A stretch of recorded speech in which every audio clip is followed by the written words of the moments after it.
It's two guys who are like best friends in high school, and one guy's girlfriend wants him to go all the way and have sex, but he's really into abstinence meetings and stuff, and his brother, caught a weird disease from sex, so he's very afraid of sex, so he doesn't want to, but he agrees to go all the way with her on prom night at an after party.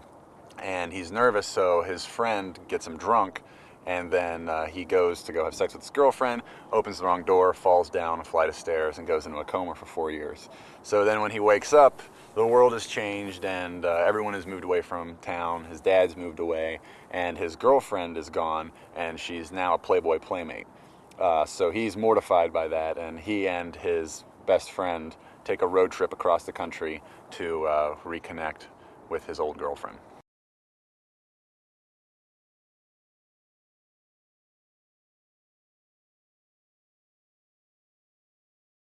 Eugene's kind of a uptight guy. He's not a nerd, but he's like, pretty reserved and careful, cautious. Tucker is, kind of, he's like kind of like a puppy on speed. He's just really about, he doesn't plan anything out, and he just kind of goes with the flow. He thinks that everything will just work its way out in the end. But he's really loyal.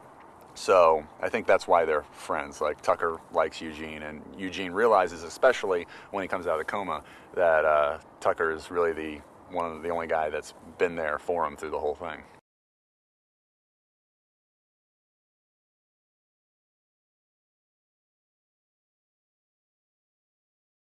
I think it's much easier to do all those things since we wrote it, because we know exactly how we wanted it to sound in our mind when we wrote it. So when we're getting there on the day to shoot, we're not really playing around with, oh, should we do it this way? We know exactly like how we want it to go.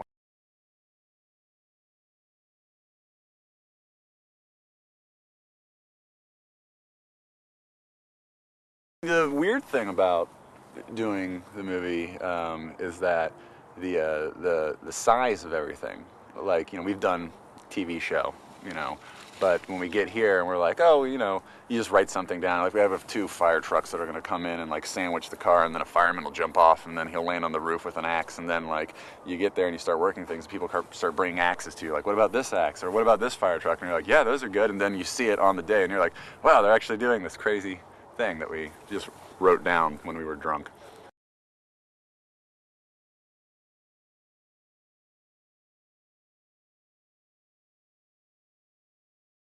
I think Candace and Tucker. I think they have a sweet relationship. Besides the things that happen in the movie, Tucker. I think she realizes Tucker's faults. That he's a good guy, but he's you know pretty stupid.